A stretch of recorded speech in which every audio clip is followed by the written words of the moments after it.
Hablar de salud mental hoy por hoy en el mundo no es un lujo, sino una real urgencia. Hoy el estrés, la ansiedad, la desconexión con nosotros mismos nos está pasando factura. Y por eso he invitado a un experto, alguien que es un auténtico reprogramador del corazón, de la mente, de volver a enlazarse con uno mismo. Él es Jorge Carrasco, fundador del Instituto de Desarrollo Interior y creador del método de reprogramación consciente. Gracias por atendernos estos minutos. Bienvenido. Hola, Juan Diego. Buenas tardes y buenos días para vosotros. Creo, mediodía, ¿no? ¿Es por allí? Sí, pero como va a pasar a cualquier momento, en cualquier instante, entonces bienvenidos todos, cualquiera que sea la hora. Bienvenidos a todos y muchas gracias por este espacio y un saludo a toda vuestra audiencia. Jorge, ¿por qué le dio a usted por especializarse en esto de reprogramarnos con el corazón, con la mente, en estos tiempos tan turbulentos y tan, digamos, enfermos mentalmente? Sí, bueno, la palabra enfermo mental y enfermo es lo mismo. Igual que salud mental y salud es lo mismo. Es salud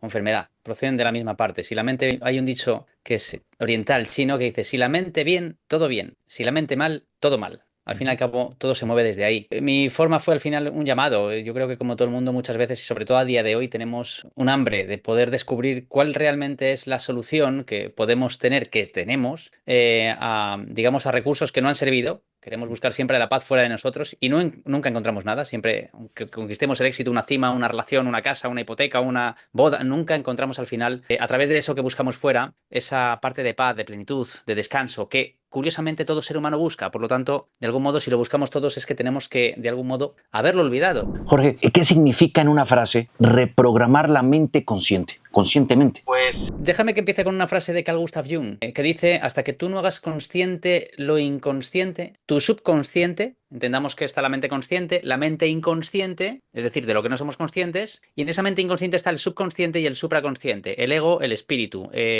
la vida, la muerte. Hay muchas formas de decirlo, ¿no? La mente errada, la mente recta. Hasta que no hagas consciente lo inconsciente, tu subconsciente recreará acontecimientos y tú le llamarás destino. ¿Qué es reprogramar la mente? Acceder a esa mente inconsciente, a esos hechos, a esos programas, como un ordenador. Vamos a ponerlo de una forma fácil. Imagínate que tú en un ordenador tienes un programa que está escondido y no está actualizado, y es un programa conflictivo. Y tú te estás dando de leches contra la pantalla. No te gusta lo que ves, se atasca, apagas el ordenador, pero ese programa sigue activo constantemente. Hasta que no accedamos a ese programa y lo desinstalemos, o lo reprogramemos, o lo actualicemos, no puedes ver el programa que está escondido, pero sí puedes ver la sintomatología del programa, los efectos, la respuesta. Reprogramar conscientemente es acceder a esas partes de nuestra mente, esos programas, esas informaciones traumáticas, conflictivas, que nacen de la separación, para poder verlas en la mente consciente, en nuestra experiencia, y desde ahí poder volver a tomar una nueva decisión de forma consciente, en lugar de seguir reaccionando de forma inconsciente en nuestro día a día. La crisis emocional actual está relacionada exactamente con qué. ¿Es culpa de la tecnología? ¿Es culpa de nuestra sociedad? ¿De lo que quedó después de la pandemia? ¿Del celular? ¿De nuestras relaciones interpersonales? ¿Laboral? ¿De qué? Es culpa de la creencia en la culpa. Siempre, fíjate, desde la mente del ego, desde la mente irracional, desde la mente dormida, siempre estamos queriendo buscar culpables. Y al final estamos, de algún modo, compartiendo una información en nuestra mente que nos lleva a experimentar el conflicto. Me da igual si proyectas la culpa para afuera o la culpa hacia uno mismo. La creencia en la culpa, la creencia en la separación, la creencia en que hay que corregir a través del castigo. Si te das cuenta en las noticias, ponemos la tele, se cae un puente y están buscando culpables. Se vuela una bolsa, están buscando culpables. Siempre buscamos culpables. Que busca encuentra al final. Pero estamos constantemente metidos en una mente destructiva, no constructiva. Que dentro de nuestro estado mental, que dentro de nosotros hay un estado mental que cuando te pones las armas, cuando sueltas la lucha, tú puedes gozar de perfecta creatividad, poder, y tu cuerpo encima se regenera y se sana. De hecho, hasta científicamente está ya demostrado por hechos, pero somos tan cabezotas que no queremos ver, que los pensamientos de ataque, de juicio, pesimistas, etcétera, te llevan a enfermar. Es decir, cuando tú estás juzgando constantemente al mundo de fuera, eres tú el que te estás envenenando. Te estás tomando un chupito de veneno queriendo que se muera el de enfrente cuando estás juzgando o atacando a alguien. Desconectarnos o estamos desconectados de nosotros mismos es lo que más o menos logro deducir de esa postura. Es decir, todo lo buscamos en lo externo y no aquí internamente, en el corazón, en la cabeza, en la mente, en el inconsciente. Lo has definido perfectamente, Juan Diego. estamos desconectados de nuestra propia esencia. Estamos desconectados de nuestro espíritu, de nuestra naturaleza viva. Cuando tú te desconectas de tu ser, de tu esencia, de lo que es la naturaleza, en vez de estar comiendo comida natural, comemos comida de porquería que no nace de la tierra. Cuando estás en vez de conectado con tus personas, con la gente, con tu comunidad, estás conectado con el móvil. Todo esto es una desconexión literal. Cuando tú te desconectas, te separas, que esto es lo que la medicina tradicional china, 5.000 años, define como enfermedad. La enfermedad nace cuando tú te separas del ser.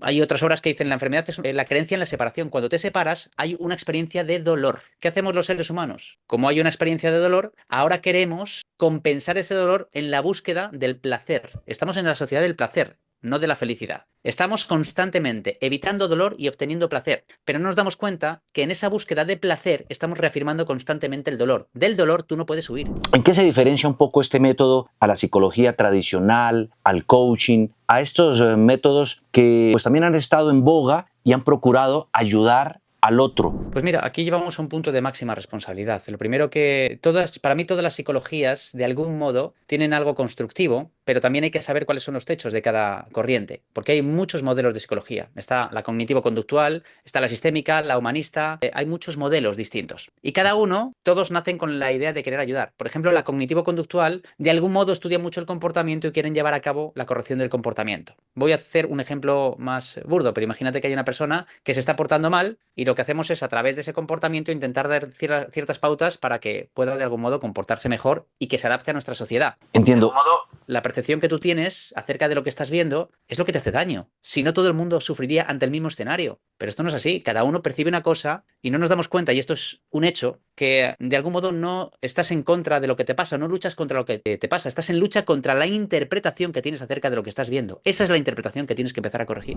Me autopercibo de esta manera, pero así soy y no quiero cambiar, es lo que muchos dicen, ¿verdad? No puedo cambiar. O no puedo cambiar, exacto.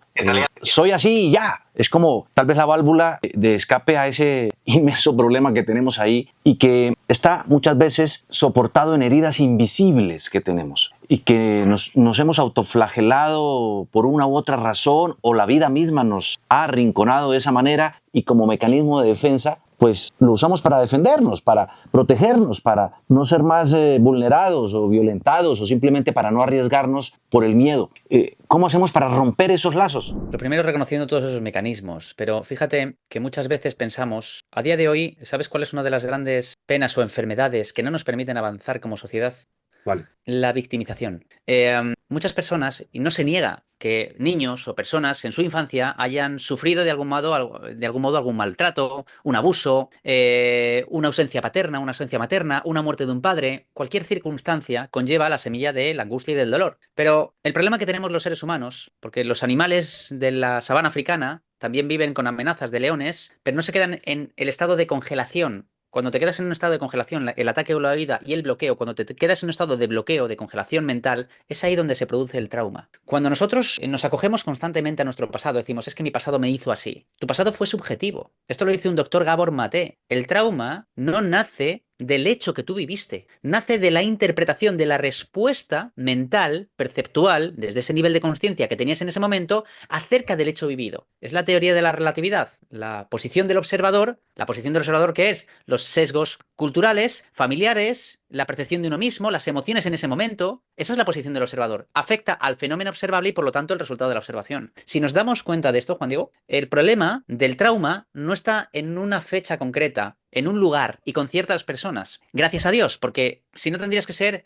el de Regreso al Futuro. Para cambiar tu conflicto tendrías que volar al pasado, viajar al pasado, cambiar los hechos para poder liberarte del conflicto. Estaríamos condenados eternamente. Pero ya nos revelan muchas corrientes y muchas informaciones que son veraces que el trauma efectivamente es un recorrido cognitivo. Es una respuesta. Por lo tanto, aprender a dar una respuesta totalmente distinta y constructiva en lugar de destructiva de ese hecho es lo que te libera. Es decir, el problema está dentro y la solución también. No dependes de nadie para poder cambiarlo. Ahora, ¿cómo se cambia? Sí es cierto que hay que pasar, en este caso, por una educación que ciertamente no nos dan en la escuela, nos enseñan a conquistar el mundo exterior, a adaptarnos perfectamente a un modelo de economía y de ser superproductores constantemente, de conquistar cosas, nos enseñan a adaptarnos perfectamente a un mundo profundamente enfermo, pero no nos enseñan nada de nuestra conquista interior, no nos enseñan cómo atravesar una emoción, cómo transitarla, cómo dejar de luchar contra ella, cómo reinterpretar los hechos, cómo permitir un acompañamiento, cómo poder desprogramar desprogramar esas cuestiones ocultas que están condicionando mis hechos presentes. Porque un trauma, cuando tienes un trauma al final, está escondido en la mente inconsciente. Tú, de algún modo, no lo sientes, entre comillas, pero está condicionando tu percepción, tus decisiones, tus emociones, tu mecánica de selección inconsciente en las relaciones. Altera todo, afecta todo. Hasta que tú no hagas consciente esa parte inconsciente, seguirá estando ahí. Pero obviamente sí es viable, sí es posible. Y una de las cosas, con esto acabo esta parte, es que el problema es que nos victimizamos de los hechos pasados. Perdóname que te diga. Tu pasado no puede definirte. Tu pasado no puede definirte. Yo no digo que no hayas pasado por hechos dolorosos, pero el que tú te quieras mantener ahí durante muchos años, definiendo es que lo que me pasó, es que la vida, es que siempre me pasa a mí. Esto es la mecánica del ego, es la mecánica que esclerotiza, encorseta una mente y no le permite salir del conflicto. Y esto lo elige una persona, ya sea inconscientemente, pero es una elección interior. Ahora, si tú estás dando valor a esa dramatización y ese conflicto, y bien culturalmente se ve que ahora a las víctimas les dan todo tipo de cuidados, todo tipo de atenciones, perdóname, pero repito lo mismo, eres tú el que te quieres convertir en víctima a través de 20 años aferrándote a un hecho que pasó hace mucho tiempo. Usted también ha hablado de patrones heredados, ¿verdad? Sí. De, diríamos, algo así como unas cargas invisibles, como el costal que uno a veces lleva al hombro y que pues vienen incluso influenciados por otros, sean sus papás o quien quiera que sean. ¿Cómo soltarnos, desligarnos de eso? Lo primero, no ver que es una carga. Porque la palabra carga ya conlleva, si te das cuenta, ya a nivel sutil podemos abrir el melón, ¿no? Pero cuando tú vienes con cargas de otros, aquí ya conlleva una proyección de culpa y de victimización hacia uno mismo. Es decir, mi padre fue alcohólico y esto pues, a mí me afectó, a mi madre y a mí me afectó. Entonces yo llevo carga de otros. Parece como que yo estoy siendo víctima de las cargas de mi familia. Puedes ver esto, ¿verdad? Sí, de La acuerdo. cuestión es que en el momento en el que entendemos que nuestros padres también sopesaron esa historia, nuestros bisabuelos también, y así hasta Dani Ives, si quieres tirar del hilo, hasta los primeros que vinieron aquí, todos de algún modo estamos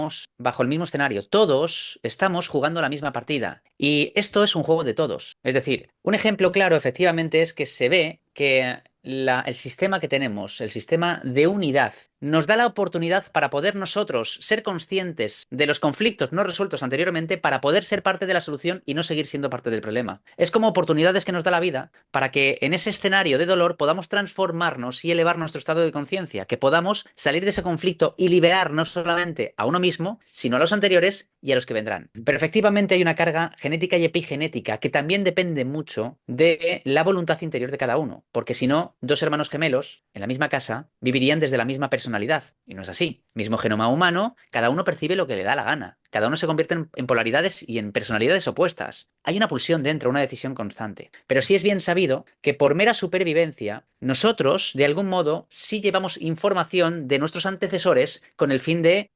prevenirnos ciertos peligros que ellos vieron como peligros o vivieron como reales. Y para esto hay un experimento que se hizo en la Universidad de Max Planck en Múnich en la década de los 70, donde se cogía un ratoncito de laboratorio, esto es revelador, un ratoncito de laboratorio, y le daban en un escenario una descarga eléctrica cuando le acercaban a una rama de cerezo, al olor de la rama de cerezo.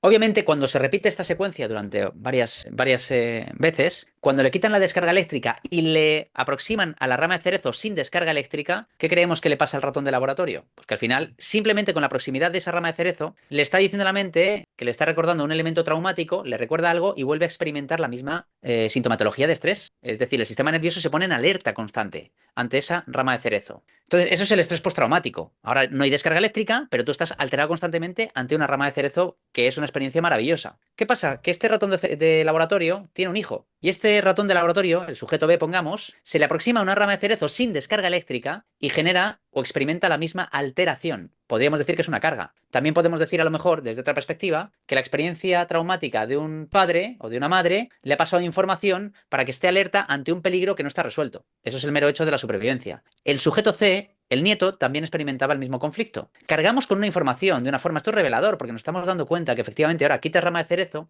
quitas descarga eléctrica y pones a una abuelita con una, digamos, de algún modo, relación con un hombre y un maltrato. El hombre, cerezo, maltrato de esa experiencia, la descarga eléctrica. O un abuso. Cuando la hija o la nieta se acerquen o tengan una experiencia con una persona del sexo masculino, probablemente su sistema de supervivencia le va, de algún modo, a generar un sesgo. Es decir, va a reafirmar que hay un peligro, se va a comportar como tal y va a empezar a recrear lo que hacía Jung.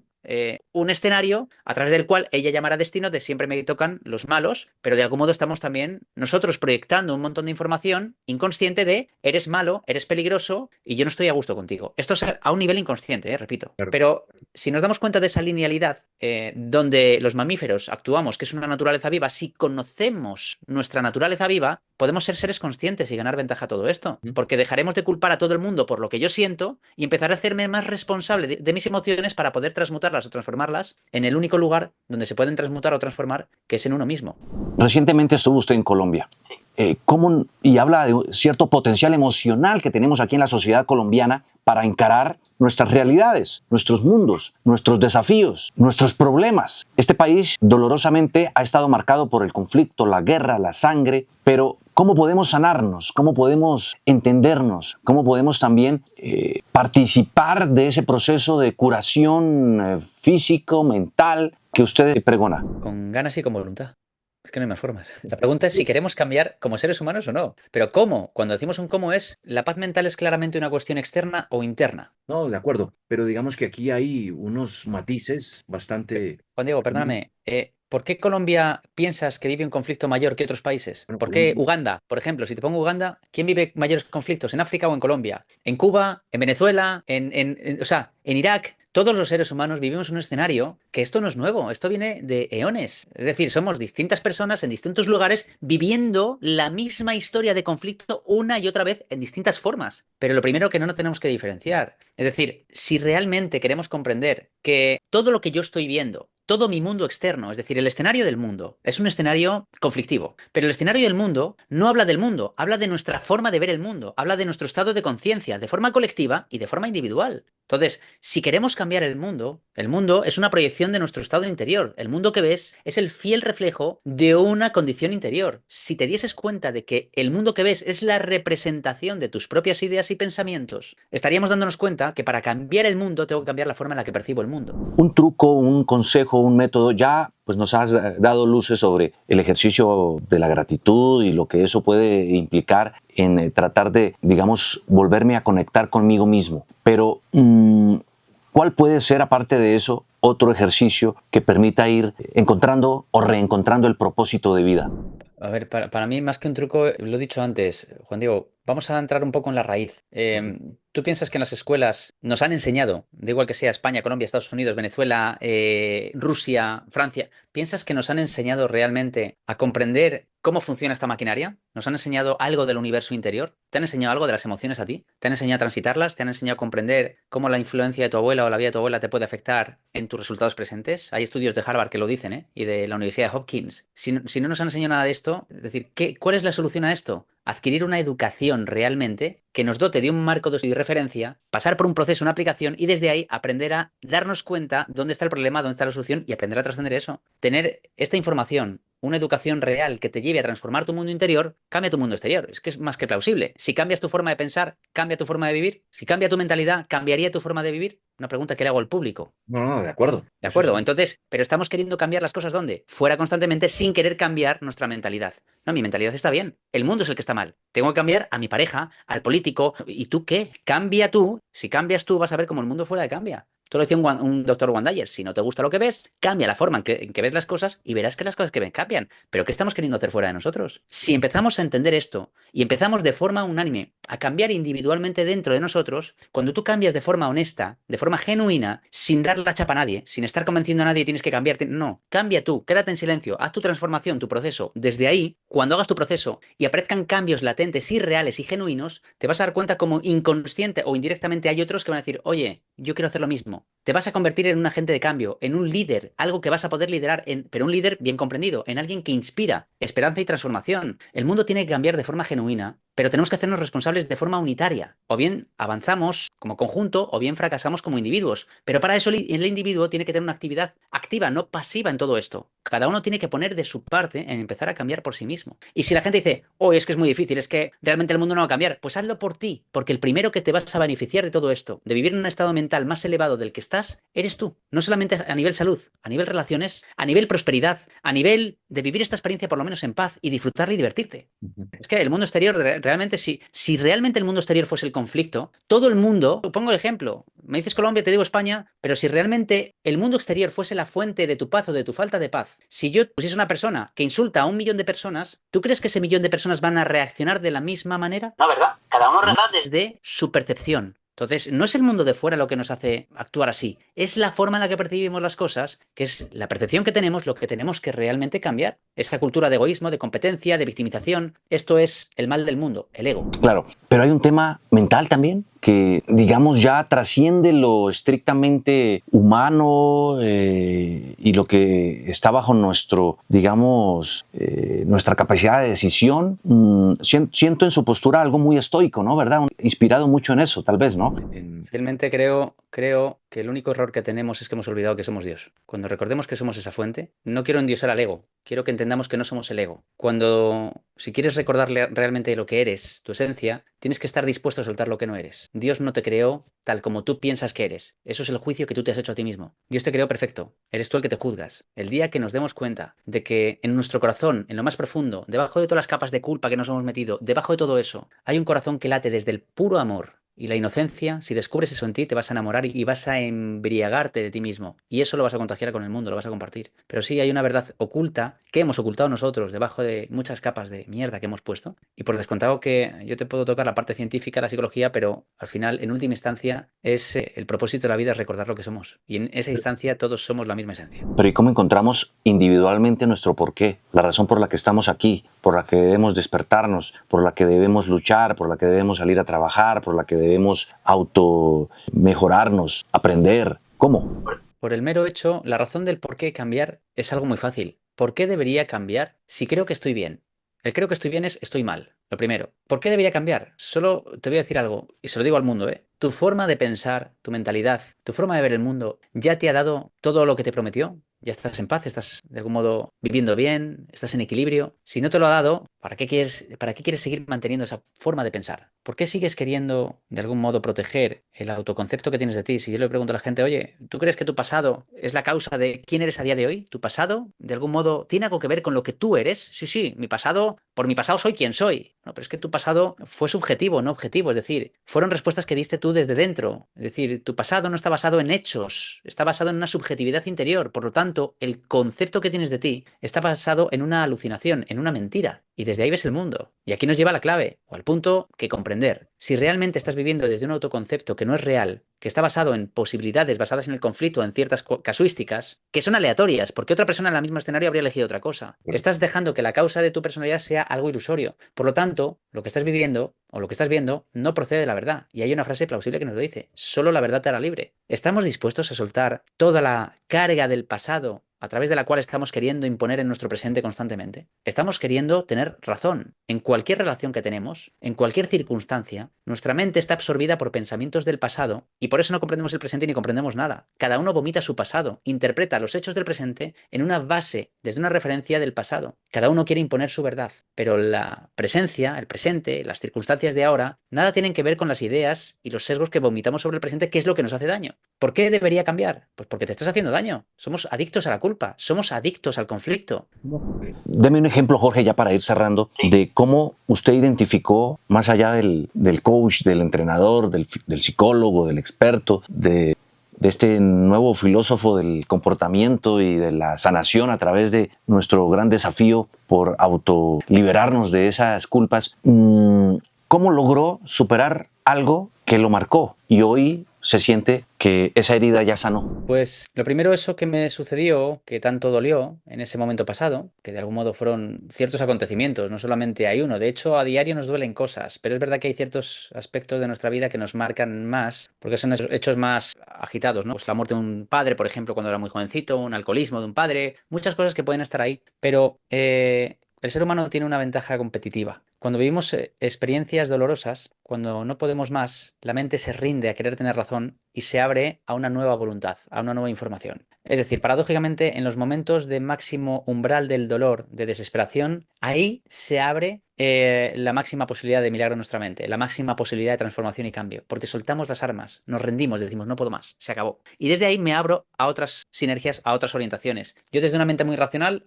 en ese momento, donde ya no podía más, cayó en mis manos una obra que se llama Un curso de milagros, que es una obra muy conocida a nivel global, y fue mi compromiso con esa obra desde el año 2013, son 12 años ya, la tengo aquí metida, es un libro bastante gordo, y a mí me chocaba mucho, porque yo es verdad que me eduqué en un colegio católico, pero yo no me llevaba bien con la iglesia. Estaba un poco enfadado ya con todas esas cosas y no creía muchas cosas. Y el libro me venía a hablar de Jesús, del milagro, del Espíritu Santo, y me chocaba mucho, pero realmente empecé a leerlo, y desde los 18 años que llevo estudiando, pues a mi criterio, psicología, ciencia emocional con Goleman, con un montón de historias, PNL, todo esto, empecé a leer esto y digo, esto es lo que más psicología profunda he llegado a conectar. Y empecé a embriagarme y a permitir que esa información, desde una humildad, abrirme a una información nueva, poder descubrirla y poder aplicarla a mí. Y poco tiempo después empecé a ver cambios y comprensiones profundas que antes nunca había llegado a alcanzar. El camino se iba abriendo solo. En ese momento, cuando a la mínima que apliques desde una formación fidedigna, ves resultados inmediatos, eso te abre una mente donde tienes un contraste. En tu casa no tuviste una referencia para poder verlo,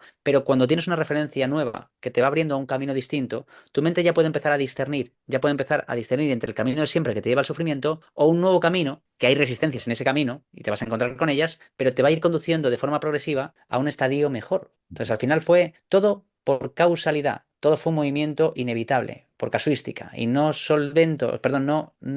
cambiaría ningún hecho de mi vida pasado, ninguno, absolutamente ninguno, porque gracias a esos hechos, entre comillas, dolorosos, he aprendido cómo usar las situaciones de dolor como oportunidades de transformación, y eso es lo más poderoso que un ser humano puede tener. Bueno, pues hoy más que nunca, aprender a vivir con amor y no con miedo es el verdadero desafío. Gracias, Jorge, por recordarnos que sanar es posible.